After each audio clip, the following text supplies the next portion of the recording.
오늘 말씀의 제목은 복을 불러오는 믿음, 언약신앙. 복을 불러오는 믿음, 언약신앙이라는 제목으로 1월을 마감하는 마지막 주일 말씀 전하도록 하겠습니다. 그래서 우리는 이 땅을 살면서 수많은 약속들을 하죠. 회사 안에서도 날마다 수많은 미팅 약속을 잡습니다.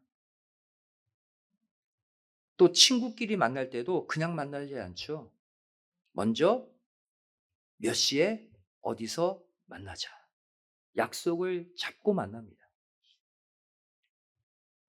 또 학교에 아이들을 진학시킬 때도 미리 학교와 약속한 조건을 맞추어서 그 학교에 들여보내죠. 이 약속이 없이는 가정생활도, 학교생활도, 사회생활도 모두 온전하게 유지할 수가 없습니다. 가만히 되돌아보면 우리의 모든 삶은요, 수많은 약속 덩어리들이에요. 비단 이 땅의 일들뿐 아닙니다. 하나님이 우리 인간을 구원하시는 구속의 역사에도 이 약속이 중요한 역할을 합니다. 하나님께서는 우리 인간들을 구원하시는 구원의 역사, 구속의 역사를 그냥 이끌어 가시지 않으셔요. 법칙, 원칙을 만들어서 이끌어 가시는데 그 법칙이 뭐냐? 우리 인간과 맺은 약속을 따라서. 먼저 약속을 맺으시고 그 약속이 성취되는 방향으로 구속 역사를 이끌어 가시는 것을 성경을 보면 알 수가 있어요. 하나님이 우리 인간을 구원하시는 그 방향을 잡는 이 약속을 우리는 뭐라고 부릅니까? 언약이라고 불러요. 언약. 언약은 말로 하는 약속이란 뜻이죠. 그 언약은요, 하나님만 하시는 게 아니라 우리도 늘 하고 있는 거예요. 말로 하는 약속, 해요, 안 해요? 날마다 하고 있죠. 일상생활 가운데 우리도 가볍게 주로 말로 약속합니다. 즉, 언약들을 하고 있다는 거예요.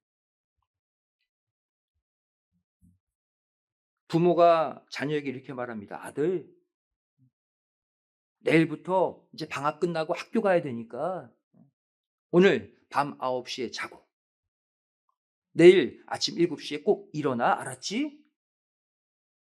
아들이 대답합니다. 네. 아들이 이렇게 대답하는 순간 부모와 자녀 간에 언약이 체결되는 거예요. 말로 약속했잖아요. 고객님, 내일 아침 10시까지 저희 사무실로 오시면 됩니다. 네. 언약이 체결되는 순간이에요. 사장님, 제가 주문한 음식 낮 12시에 픽업할 테니까 그때까지 준비해 주세요. 네. 다 언약이에요.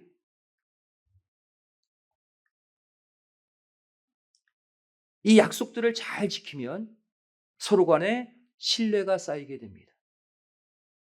관계가 더 돈독해지고 가까워지죠. 하지만 반대로 약속을 계속해서 어기면 신뢰가 깨어지게 됩니다. 결국 그 사람과 함께 할 수 없는 관계, 서로 떠나버리고 마는 거예요. 성도 여러분 누군가를 너무나도 좋아해요. 그 사람과 너무나도 잘 지내고 싶어요. 그러면 그 사람과 한 약속을 무시합니까? 절대 무시하지 않아요. 절대 그 사람과의 약속 깨트리지 않습니다. 주로 누구와의 약속을 무시합니까? 내가 하찮게 여기는 존재들. 별로 가까이 하고 싶지 않은 사람들은 약속 중요하게 여기지 않아요. 정말로 가까워지고 싶고 정말로 내가 신뢰를 얻고 싶은 그 존재에게는 철저하게 약속을 지킵니다. 하물며 하나님과 한 약속은 얼마나 더 중요하겠습니까? 여러분, 하나님과 정말로 잘 지내고 싶죠? 하나님과 정말로 가까워지고 싶죠? 하나님의 마음이 내 마음이 되고 싶죠? 그래서 이 자리에 오셨잖아요. 그렇게 하나님과 가까워지고 싶음에도 불구하고 하나님과 한 약속은 지키지 않는다? 날마다 그 약속을 잊고 산다? 이건 말이 되지 않는 거예요. 이때 어떤 사람은 이렇게 반문합니다. 저 하나님과 약속한 적 없는데요. 사람들과는 약속 많이 했지만 특별히 하나님과 특별한 약속한 적 없어요. 이렇게 물을 수 있습니다.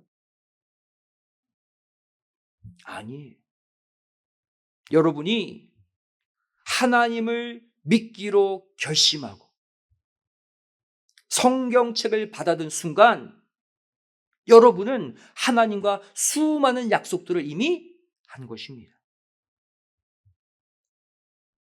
그럼 그 약속의 내용이 무엇일까요? 성경 안에 다 있어요.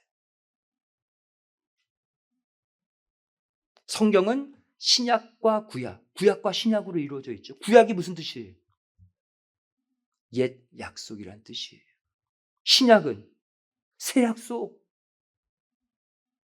우리가 하나님 믿고 성경책을 펼치는 순간 성경책 안에 있는 수많은 내용들로 우리는 하나님과 약속한 관계예요.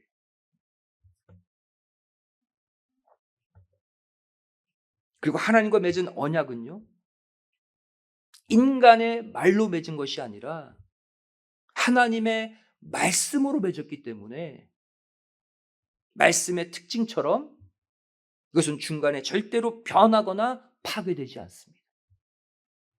여러분 옆에 항상 머물러 있는 언약이에요.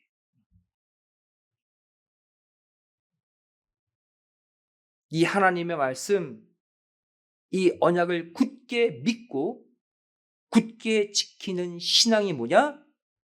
바로 제가 오늘 말씀드릴 언약 신앙입니다. 언약 신앙. 오늘 반드시 이 신앙을 회복하고 돌아가셔야 돼요. 언약 신앙. 오늘은 이 언약 신앙을 회복하는 것이 왜 그리 중요한지를 성경 속 인물, 구약의 두 인물 사울과 다윗을 통해서 함께 고민해 보기를 원합니다.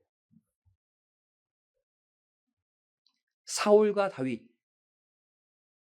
하나님을 믿고 교회 생활하고 말씀 듣는 분들 다 아는 인물들이죠. 이스라엘 나라의 대표적인 두 왕 하면 사울 왕과 다윗 왕을 말합니다. 사울은 왜 유명할까요? 이스라엘 나라의 초대 왕이기 때문이죠. 다윗은 이스라엘의 두 번째 왕입니다. 이들 모두 하나님께서 직접 선택하셨어요. 그리고 왕으로 하나님에 의해 기름 부음 받은 자들이 사울과 다윗이에요. 1대 왕, 2대 왕. 연결돼 보이지만 이 둘 사이에는 여러 가지 공통점과 차이점이 있습니다. 먼저 사울 왕과 다윗 왕의 공통점이 무엇인가? 첫 번째로 이들 모두 성령 충만함을 받고 왕이 되었어요. 하나님이 인정하시는 왕은 성령 충만함으로 일을 시작하는 왕이거든요. 사무엘상 10장 10절 말씀 보시면 그들이 산에 이를 때에 선지자의 무리가 그를 영접하고 하나님의 신이 사울에게 크게 임함으로 그가 그들 중에서 예언을 했다. 이렇게 사울은요, 성령 충만함을 받고 이스라엘의 첫 번째 왕이 됩니다. 다윗도 마찬가지. 사무엘상 16장 13절 말씀 보시면 사무엘이 기름불을 취하여 그 형제 중에서 그에게 부었더니 이날 이후로 다윗이 여호와의 신에게 크게 감동되니라. 성령 충만. 다윗도 성령 충만함을 받고 왕이 됐습니다. 두 번째 이들의 공통점이 무엇일까요? 하나님의 도우심으로 가는 곳마다 승리했다는 거예요. 하나님이 도우시면 모든 전쟁에서 이길 수 있죠. 사울왕도 그랬고 다윗왕도 그랬어요. 사무엘상 14장 47절 말씀 보시면 사울이 그랬죠. 이스라엘 왕위에 나아간 후에 사방에 있는 모든 대적 곧 모압과 암몬 자손과 에돔과 소바의 왕들과 블레셋 사람을 쳤는데 향하는 곳마다 이겼다. 하나님이 도와주셨거든요. 다윗도 마찬가지입니다. 사무엘하 8장 6절 말씀 보시면 다메섹 아람에 수비대를 두매 아람 사람이 다윗의 종이 되어 조공을 바치니라. 다윗이 어디를 가든지 여호와께서 이기게 하시니라. 주체는 여호와예요. 하나님이 이기게 하셨다.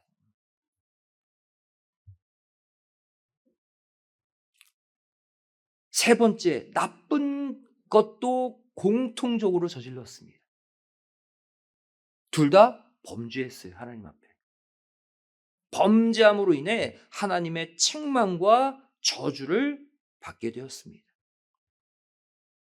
좋은 점도 같았고 나쁜 점도 같았어요. 그럼 사울이 저지른 죄목은 무엇일까요? 첫 번째, 사무엘 대신 제사를 드린 죄. 또 아말렉 족속을 모두 진멸하라 하나님이 명하셨는데 일부를 남긴 죄입니다. 그럼 죄를 비교해 볼게요. 사울이 지은 죄. 되게 거룩한 내용 가운데 일부 어긴 것처럼 보이는 죄죠. 반면 다윗이 지은 죄는 무엇입니까? 남편이 있는 유부녀 바세바와 간음한 죄. 또 그 죄를 숨기려고 바세바의 남편 우리아를 전쟁에 내보내 적의 손에 의해 죽이게 한 죄. 그럼 죄를 한번 비교해 볼게요. 사울이 지은 죄 보이시죠? 다윗이 지은 죄 보이시죠? 객관적으로 볼 때 누구의 죄가 더 악하고 더 무거울까요? 사울이에요, 다윗이에요? 너무 이렇게 앞서가시면 안 돼요. 다윗이 악질이죠. 다윗의 죄가 더 악질적인 죄죠. 잘 보세요. 사울이 지은 죄는요, 객관적으로 보면 나름대로 이유가 있는 죄예요. 불가피하다고 느낄 수 있는 정상 참작이 될 수 있다고 판단되는 죄예요. 사무엘 대신 제사를 드린 죄, 어떻게 해서 범죄하게 됩니까? 적군이 막 쳐들어오는데 7일째가 되어도 사무엘이 오지 않아요? 사무엘이 제사를 드려야 전쟁 나가거든요. 사무엘이 늦게 온 거예요, 사무엘이. 그래서 대신 불가피하게 적군과 싸워야 되니까 대신 제사를 사울이 드리는 게 죄가 된 거예요. 또 아말렉을 진멸하라. 모든 가축과 사람 다 죽여라 그랬어요. 근데 사울이 생각하기에는 질 좋은 가축들은 남기면 나라에도 보탬이 되고 나중에 하나님께 제사도 더 풍성하게 드릴 수 있다 생각하고 남긴 거예요. 객관적으로 인간적으로 보면 좀 안타깝다. 그래도 그렇게 큰 죄 같지는 않아 보이죠. 하지만 다윗의 죄는 어떻습니까? 솔직히 변명의 여지가 없어요. 하나님을 믿지 않은 불신자들이 봤을 때도 죄송하지만 더러운 죄, 악질적인 죄예요. 지극히 개인적이고 세속적인 죄입니다. 누구를 범했습니까? 전쟁 중이에요, 나라가. 근데 혼자 편하게 늦잠 자고 왕궁에서 일어나서 보니까 한 여인이 벗고 목욕하는 것을 본 거죠. 그게 누굽니까? 충신, 지금 전쟁에서 싸우고 있는 우리아의 아내 밧세바예요. 그 정보 다 들었습니다. 그리고도 데리고 와서 범했어요. 악질 아닙니까? 그런데 그 밧세바가 임신했어요. 이거 감추려고 남편 우리아를 적의 손에 의해 무참히 죽여버렸어요. 그리고 그가 죽자마자 슬퍼하는 밧세바를 데리고 와서 아내 만들었습니다. 누가 더 악질적인 죄를 졌어요? 다윗이.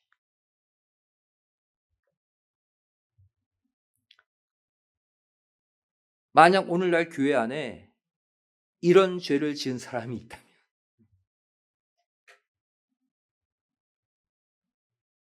남의 아내와 간음하고 감추기 위해 그 남편 죽이고 같이 밥 먹을 수 있습니까? 정말로 감당하기 쉽지 않은 죄예요. 하지만 결과적으로 사울과 다윗은 어떻게 되었습니까? 흐름을 보면 사울은 좀 회복이 될 것 같고 다윗은 영. 근데 결과는 정반대예요. 사울은요, 자신의 이 죄로 인해 결국 비참하게 죽고 왕위를 빼앗기게 됩니다. 하나님이 용서하지 않으셨어요. 반면 다윗은요, 정말 세상 사람들이 볼 때도 손가락질 할 만한 이 끔찍한 죄를 저질렀음에도 불구하고 이스라엘의 꺼지지 않는 등불이 되어서 대대로 다윗의 왕위가 유지되는 축복을 받았습니다. 정말 뜻밖 아닙니까? 예상과 정반대의 결과를 낳은 거예요. 왜 이렇게 됐을까요? 하나님은 왜 사울과 다윗에게 이렇게 서로 다른 결과를 안겨주셨을까? 그게 오늘 말씀의 핵심입니다. 그 이유는 한마디로 말해 사울은요, 언약 신앙이 없었고 다윗은 언약 신앙이 있었기 때문이에요. 우리가 언약 신앙을 갖는 것이 왜 중요한지 지금 설명드리고자 합니다. 한마디로 말해 사울은요, 하나님의 언약에는 관심이 없었어요. 하나님의 말씀에는 관심이 없었어요. 그리고 자기 생각대로 행동하고 자기 생각대로 뉘우친 결과 하나님이 사울을 버리신 것입니다. 반면 다윗은 비록 끔찍한 죄를 저질렀지만 그 안에 하나님의 언약의 말씀이 있었습니다. 그 언약의 말씀을 붙잡고 회개했기 때문에 하나님이 끝까지 다윗을 붙잡고 사용하신 거예요. 똑같이 죄 지었지만 누구는 회복하고 누구는 회복하지 못했느냐. 언약 신앙의 유무라는 사실이. 결국 언약 신앙의 있고 없고의 모습은 나중에 어떻게 드러나게 됩니까? 여러분, 사울 그 사적을 성경에서 잘 보면요, 본인이 왕으로 있던 40년의 기간 동안 블레셋에게 빼앗긴 언약궤에 대해 전혀 신경 쓰지 않았어요. 언약궤가 지금 성막 있어야 될 하나님의 집에 없거든요. 사울이 재위한 기간 동안. 여러분, 성경 스토리를 보시면 블레셋과의 전투에서 패배하고 언약궤를 빼앗기죠. 7개월 만에 다시 언약궤가 아비나답의 집으로 도착합니다. 성막이 아니에요. 아비나답의 집에 하나님의 언약궤가 방치되어 있는데도 사울은요, 단 한 번도 찾아오려고 노력하지 않았어요. 성경 어디를 봐도 사울 왕이 언약궤에 대해 언급한 장면 하나도 없습니다. 제자리에 없는데도 불구하고. 반면 다윗은 어떠했습니까? 이스라엘 12지파 전체의 왕이 된 후에, 사방 대적을 다 물리친 후에 다윗이 가장 먼저 한 일, 바로 제자리에 없는 하나님의 언약궤를 다시 다윗성으로 모셔오는 일을 가장 먼저 했어요. 그럼 언약궤가 무엇입니까? 하나님의 언약의 말씀을 상징하잖아요. 한마디로 말해 사울 왕의 폐위와 다윗 왕의 등극은 하나님의 언약의 말씀을 마음 중심에 두고 사모하느냐, 하나님의 언약의 말씀을 무시하고 잊어버리느냐의 차이였다는 사실이에요.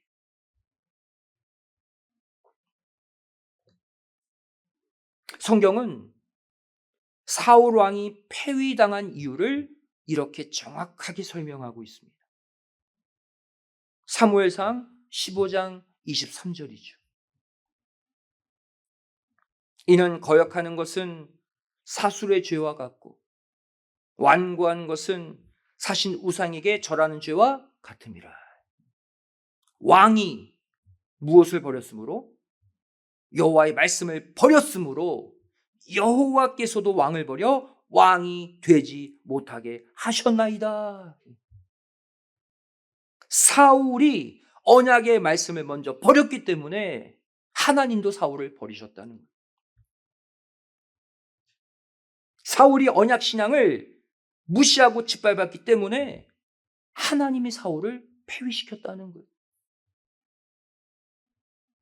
반면 다윗은요, 끔찍한 범죄에도 불구하고 하나님이 그를 끝까지 붙드셨습니다. 그 이유가 뭐냐? 성경을 보시면 하나님이 다윗과 맺은 언약을 기억하셨기 때문이다라고 밝히고 있어요.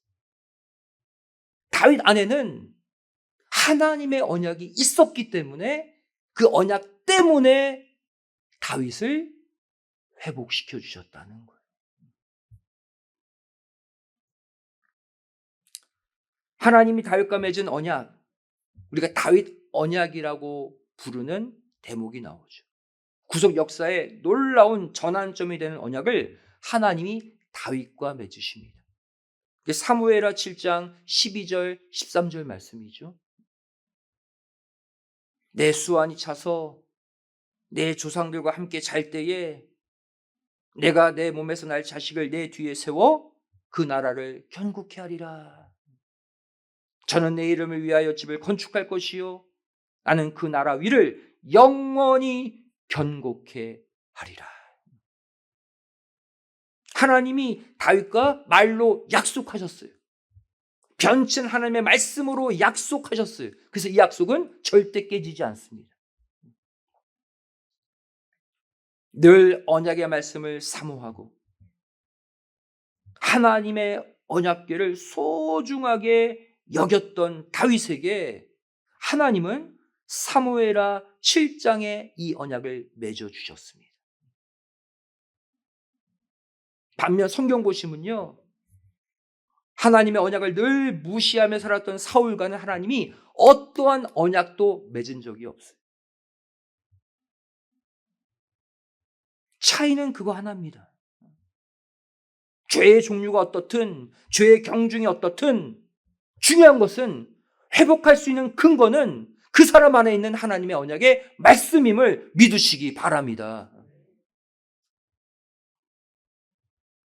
결국 다윗이 하나님과 이 언약을 맺은 결과가 무엇입니까?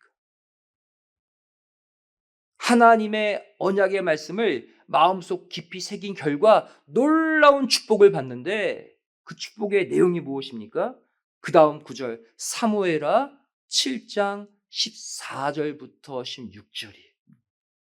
우리 함께 이 구절 읽도록 하겠습니다. 자, 시작. 나는 그 아비가 되고 그는 내 아들이 되리니 저가 만일 죄를 범하면 내가 사람 막대기와 인생 채찍으로 징계하려니와 내가 내 앞에서 패한 사울에게서 내 은총을 빼앗은 것 같이 그에게서는 빼앗지 아니하리라. 내 집과 내 나라가 내 앞에서 영원히 보존되고 내 위가 영원히 견고하리라 하셨다 하라. 아멘. 잘 보세요. 죄를 안 지을 거다가 아니에요. 네가 죄를 지으면 징계는 받겠지만, 형벌은 받겠지만 사울처럼 너를 완전히 버리지는 않겠다는 거예요. 다시 고쳐서 쓰시겠다는 거예요. 왜? 네 안에 내 언약의 말씀이 있기 때문에. 네가 다른 건 몰라도 나의 언약의 말씀을 사모하고 언약궤를 사모하고 그 말씀대로 살려고 애쓰기 때문에. 이유는 하나예요. 여러분, 이것이 바로 언약신앙의 놀라운 축복임을 반드시 믿으시기 바랍니다. 우리가 언약신앙을 가져야 하는 중요한 이유가 여기 있어요.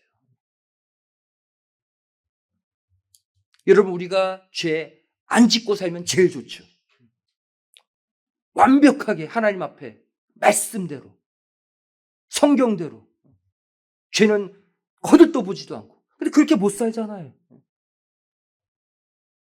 하나님은요, 언약의 말씀을 사모하고 언약의 말씀을 붙잡고 사는 언약 신앙의 사람들에게는 이들이 설사 죄를 짓는다 할지라도, 설사 하나님 마음을 아프게 한다 할지라도 끝까지 붙잡아 주시고 회복시켜 주심을 반드시 믿으시기 바랍니다.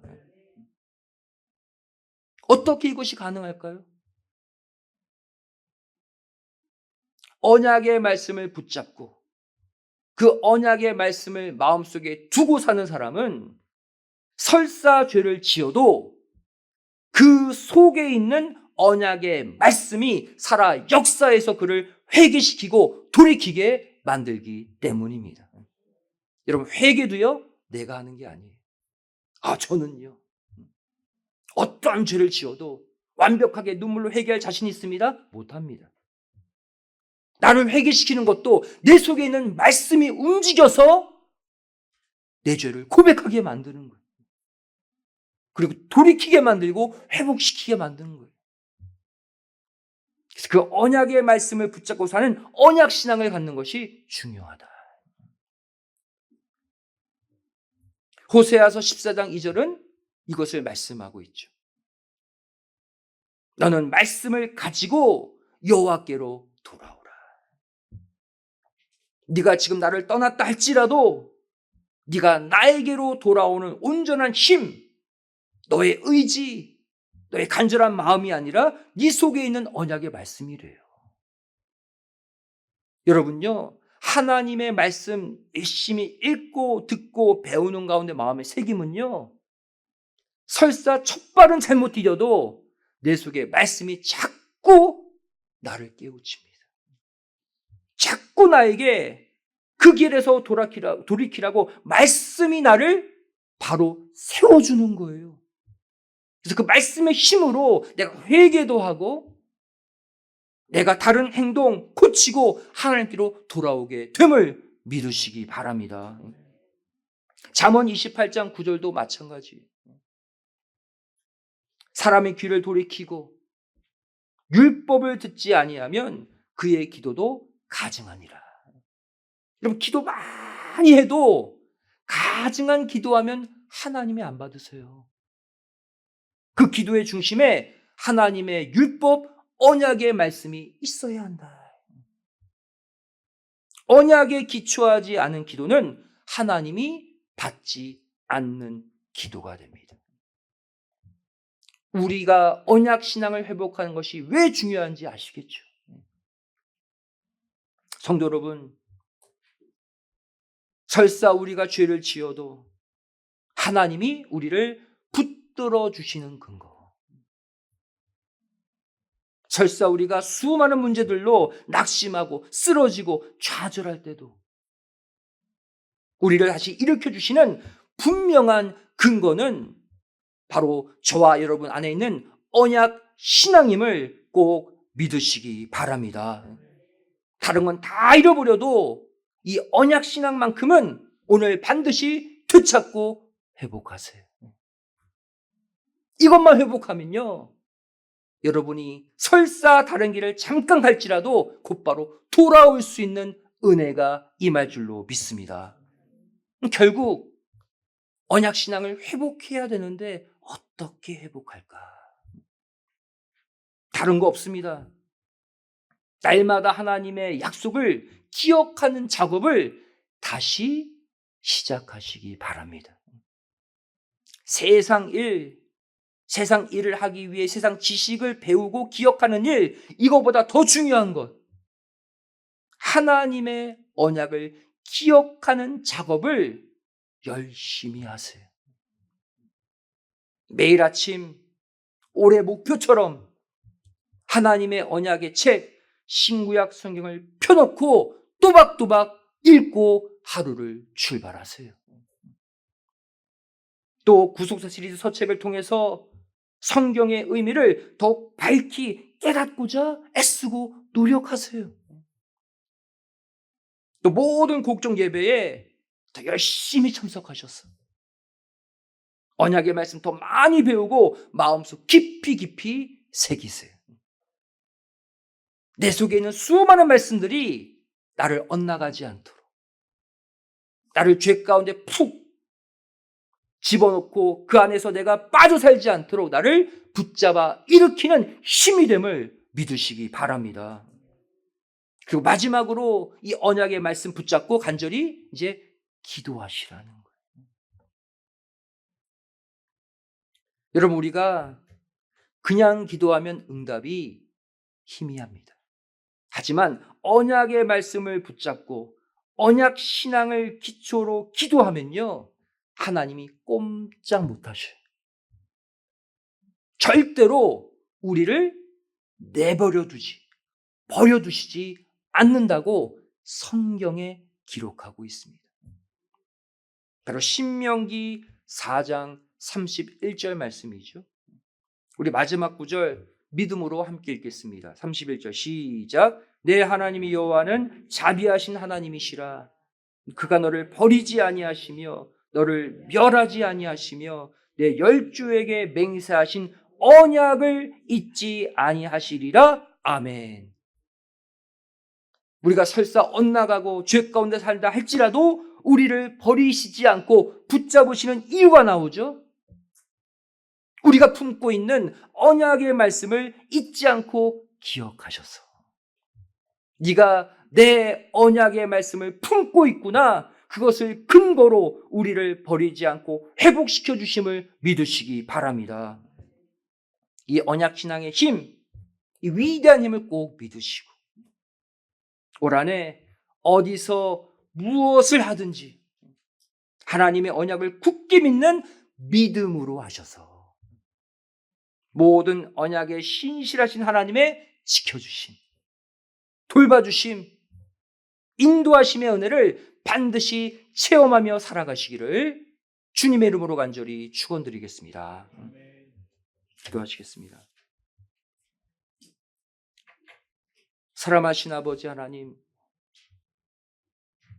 결국 우리를 죄 가운데서 돌이키게 하고 우리에게 진정한 올바른 회개를 하게 하고 그동안 막혔던 축복의 통로를 열게 하는 힘이 언약 신앙 안에 있음을 깨닫게 하여 주심에 감사드립니다. 저를 그동안 내 생각대로 신앙생활하고 내 생각대로 하나님 믿고 내 생각대로 모든 일들을 결정했던 죄 용서하여 주시고 이제부터 하나님의 뜻과 마음이 담긴 신구약 성경 하나님의 말씀을 매일 또박또박 읽고 또박또박 마음에 새기고 그 말씀에 의거하여 사는 언약의 삶으로 바뀜으로 말미암아 이제 그 언약의 말씀이 우리를 회복시키고 우리를 생명의 길로 인도하는 놀라운 재수정의 역사가 올 한해 반드시 일어나게 하여 주시옵소서. 하나님의 말씀을 믿고 지키겠다는 언약신앙 내 힘으로는 만들 수 없사오니 내 속에 받은 이 말씀이 역동적으로 움직여 주시어서 이제 나를 죄 가운데서 끄집어내고 오직 하나님의 뜻, 말씀의 뜻, 올바른 신앙의 정로를 걷게 하는 가운데 올 한해 우리가 소원하는 모든 것들이 아름답게 이루어지고 상급으로 갚음받는 역사가 있게 하여 주시옵소서. 간절히 소망하오며 사랑 많으신 예수님의 이름으로 기도드리옵나이다. 아멘. 함께 기도했습니다.